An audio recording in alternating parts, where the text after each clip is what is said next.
Awesome. Thank you so much for being here today and talking to us. Let's talk a little bit about the campaign we're doing right now on campus. We're doing a campaign called Get Out the Vote with the Canadian Alliance of Student Associations. The main reason is we're trying to get out the vote.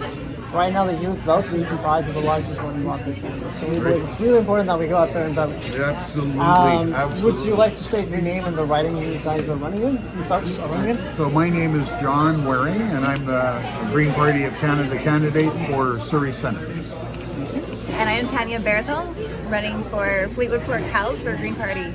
Thank you so much for being here tonight. So I will begin with the first question. What made you run for office? You want to go first? I am a mother of two girls, and I look at their future and I wonder, are we leaving the best Canada to them? I don't think we are. I'm deeply concerned about the climate crisis, and I don't see the other parties standing up and taking the action needed. Buying pipelines or allowing fracking. These are things that you can't have when you're in a serious climate action plan. Also deeply concerned about the influence of corporations in the government's office, and you can't stand up for truth because you get kicked out, and so that's something that it was really important to me, standing up for ethical leadership. So a very interesting and similar dynamic. I recently became a grandfather.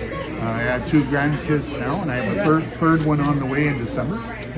And I've been working in the environmental movement. I worked for the David Suzuki Foundation for the past 15 years, and before that I worked for what is now Eco Justice Canada, trying to make this world a better place. And the one area that I see government not acting on is the climate crisis. And with the declaration from the International Panel on Climate Change that we're facing a climate emergency, I'm looking at my kids going, what is going to happen with their future? And I felt that I needed to step up and do something to make their future a better place. Thank you. Okay, moving on to the next question. What will your party do to make post-secondary more affordable for students? Well, the number one thing we would do is free tuition for everybody. For whether it doesn't matter what age you are, even if you're 80 and you want to go to school and get a PhD, free tuition. Education should be free for everybody.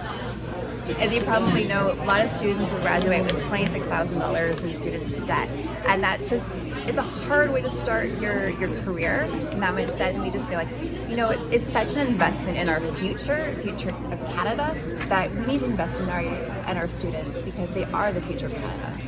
And those students that are carrying debt on the at least federal debt, our party proposes to forgive the federal portion of that, up to $10,000. So it would ease the financial burden on students once they come out of school, absolutely. But the free tuition, I think, is absolutely the most critical part of our plan. Great. What do you two think are the biggest issues facing students? Housing affordability and tuition. It's a cost to go to school. I mean, I went to university. I have a Master of Science degree from the University of British Columbia, and I remember the days that I used to go to school and I couldn't even afford to buy a hot dog. Right, I was a starving student for 5 years. I know the difficulties that students face, and then when you get out of school, you've got this big, massive debt, and then you've got to go to work, and you have an issue with affordability. I mean, the cost of housing is just absolutely through the roof, right? So we need to give everybody an opportunity to A, get a good education, and B, live a quality life. So as part of even with the free tuition and with the relief of student loan, one thing that the party proposes to do for everybody is provide a guaranteed livable income in whatever jurisdiction that they live in. It's going to be working with various provincial governments, trying to determine what the cost of living is, and set a guaranteed livable income so people actually have money in their pocket to afford the basic needs. Do you have anything to add? Yeah, I'd agree with that. Affordability, housing affordability, it's something that has impacted our family. We've seen with just the money laundering and other factors in our housing market just driving prices up. When your cost of living is so high and then you're carrying debt, that's challenging.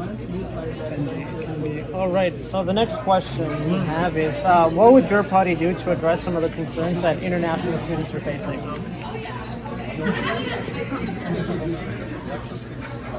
You know, I have to be honest, I don't know what concerns international students. Well, the one thing that they are facing certainly is much higher tuition costs. And I mean, we have to balance that, right? Our party principle moving forward is to provide a good education for all, an affordable education for all. And, you know, that would certainly include international students. I mean, they come here to eat, live, work, and learn. There's no reason why they should be treated any differently. Do you want to add or we can go on to the next question? Okay. What would your party do if elected for mental health resources? Mental health. This is something that's become more and more of an issue, and we need to remove the stigma of it. There's so many of us that are face mental health challenges, and so the Green Party proposes funding adequately treatment resources so people can live healthy lives. Getting rid of that stigma of it and just be able to move forward. It's not just the stigma. I mean, like when we talk about mental health, you know, we can talk about mental health disease, schizophrenia, manic depression, various chemical imbalances that cause mental issues for people. But moreover, what's happening now is young people are suffering a lot of mental anxiety just due to the climate crisis and what's happening in their future. And the single biggest problem, and this is across the spectrum, whether it's for youth, middle-aged, or adults, is access to mental health resources just simply isn't there. It's not there. Try and find yourself a psychologist for a reasonable, or a counselor for a reasonable amount of money. I mean, I'm employed. I have an extended health benefit plan. You know, if I want to go and talk to a counselor, I'm given $500 a year. That's maybe 2 or 3 sessions where you go to talk to somebody, and that's not enough. So what our party proposes to do is put resources into mental health. Build our mental health capacity to give everybody access, and easy access, and affordable access to mental health. And we need to do that mainly because, you know, this is drug addiction issues, mental health issues. One of those things, they are some of the subcomponents, and poverty, right? People are suffering poverty, they're anxious, and they don't know where to turn, and we need to provide them with the mental health resources to help lift them up. So it's absolutely critical to have a better society. Can you talk about what your party's plan is to tackle climate change? We believe it's a climate emergency, and an emergency demands an emergency response. So first thing, declare emergency, and form a panel, bringing together different parties, because we believe we have to work across party lines to form a plan. But for us, it's no pipelines. We need to stop the pipelines, ban fracking. We know that it's polluting our waters. Jump in. There's so many things. I'll say we have a plan, and I wish I could tell you what the plan was in great detail. But you could go online and you can Google Mission Possible, the Green Party of Canada's Mission Possible, and you'll see the entire plan laid out. This is one of the only plans that has actually gone in front of the Parliamentary Budget Office and has been fully costed out. And they've determined that it is actually feasible, fiscally responsible, and achievable. So what we need to do moving forward is we need to, and as Tanya said, we'll form an intergovernmental panel that will get all the parties on board, get things moving forward. The oil and gas industry is a dying industry. We don't want to see any major developments of oil and gas projects like pipelines or LNG for export. We're not going to put a kibosh on the oil and gas industry immediately, but we want to use those resources in Canada for Canadians. We're going to take away subsidies from the big oil and gas companies. We give them billions of dollars to help them drill wells. We'll take that money to use to pay for the other resources and the other issues like mental health, free tuition for students. There's a lot of money out there. There's enough money to cover the debt. You know, the money. We won't have to raise taxes, personal income taxes, like the other parties are proposing. But Mission Possible sets out the groundwork. So, and oil and gas is a dying industry. One of the single biggest industries and growth industries right now is renewable energy. Huge opportunity for people moving forward. Fastest growing employment sector in the world right now, globally. And we want to fast track that here in Canada. We believe to meet those climate goals, we need to reduce by 60%. So the Liberals, Conservative, well, we don't know what the Conservatives have, but Liberals, 30% reduction, NDP, 38%. That's not going to reach it. It's not enough. That's why we're saying we need to reduce our emissions by 60%, be at zero by 2050. We have a plan. We need to do this. Okay. What does your party intend to do to address the housing issues such as affordability that students face? So, a national housing strategy. We need to have a national housing strategy. We need to invest in co-ops, have incentives, building incentives to just build up our rental housing here. Yeah, so this is where the guaranteed livable income comes into play. Scaled for each province. Like Nova Scotia, the housing costs are far, far lower than here in New Brunswick. Your guaranteed livable income there would probably be lower than here in British Columbia, but it puts money in the pocket. But the other thing is, as part of our student growth program, right now they have the Canada's summer jobs grant. Well, jobs are not only seasonal; they're not seasonal. Like my kids are going to school, especially apprentices. They go to school; they're there part time, and then they're out in the workforce. We want to expand the Canada Jobs Grant and make it all year long, right? The other thing that we're proposing to do for students in particular is develop a $1 billion fund that we can use to make sure students get hired once they leave school, right? And as part of the other plan, the portion of giving them free access to education and letting them develop their skills in apprenticeships and the trades and develop all the technical skills that they need to move forward. We're going to give them the opportunity to get jobs. Right now, a lot of kids are coming out of school and there's no jobs for them, right? So affordability, you got affordability while you're going to school. They're going to get relief on tuition. They're going to get relief on student loans. They're going to get relief on income with the guaranteed livable income. And then once they get out of school, they're going to have jobs. On to the next question.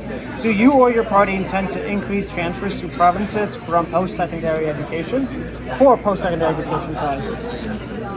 Yes, because we're eliminating post-secondary tuition, so it would be. Yeah, there's an awful lot of money that goes into administering student loan grants and a lot of different bursaries and things like that go to the universities, and the universities are spending all their time and effort trying to raise funds to keep the institutions alive. And by taking the steps that we're going to be taking to free up the tuition issue and free up the student loan issue, that money that's being spent in that whole dynamic will be funneled into the universities to elevate their ability to pay professors a fair wage would be one thing, right? But it's kind of like an all-round, all-encompassing plan for education across the board. We're not leaving anybody in the cold in any way. The next question. What is your party's plan to improve transit and make it more affordable and reliable? we support the call for consistent funding in transit. We believe that there needs to be predictable funding so that the infrastructure can be planned and built out, and not waiting for whenever the government gives lump sums. There needs to be a plan. We need better transit. We need smart, efficient transit. This is going to benefit all of us. Get cars off of the road. So we need to fund that appropriately. Yeah, so the federal transit is a municipal and local government issue for the most part. As you can see, like the smart road plan for the Lower Mainland is Metro Vancouver, right? So they put together a plan and they cost it out. TransLink pays a share, the province pays a share, the municipalities pay a share, and then the federal government comes in with matching funds. And so we're 100% behind providing matching funds for smart growth technology that reduces congestion and puts more buses on the road. If I was sitting in Ottawa and I was watching, and I see it here in the Lower Mainland, this move, oh my God, SkyTrain, like let's build SkyTrain. Well, that's a multi-billion-dollar project that moves people from here to here, A to B, right? But in order to get to the SkyTrain from C, D, E, F, and Y, everybody's driving their cars. So what we need are more buses. I would rather see a smart plan that puts more buses on the road, not more ground level rail. And these are options to be considered, but that's a municipal planning issue. But the federal government and the Green Party will be there with matching funds. Okay, the last question. Will your party separate the grants for students with disability? Sorry, I'll repeat the question again. Will your party separate the grants for students with disability, ability needs from students' loans? Continuing to keep this trend together creates barriers for students with disabilities who have exhausted student loans or do not qualify for student loans. There would be no student loans. Yes, it's just these are our pre-asked questions. Yeah. So No, fair enough. The same question. We have a very, very strong program to enable anybody with a disability in Canada. I mean, first and foremost, one of the things that is very costly for people with disability is just simple access to healthcare and treatment, and that's what our plan is to take care of that. So that anybody that has, in fact, healthcare for all Canadians, accessible healthcare. And we're not going to discriminate necessarily there will be student loans, I have to say, right? The federal government will not have student loans. Now, whether or not the province or anything like that, the incentive is to the university. You don't need student loans. It'll be free tuition, right? People will probably need to borrow money to eat and do other things. I don't know.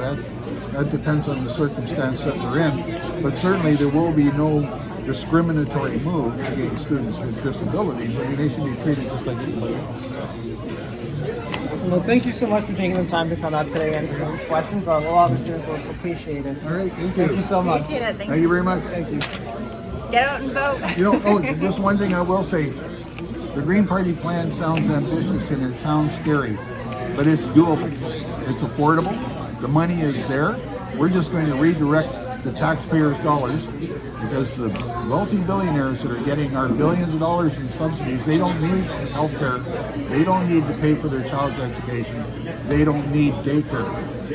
We do.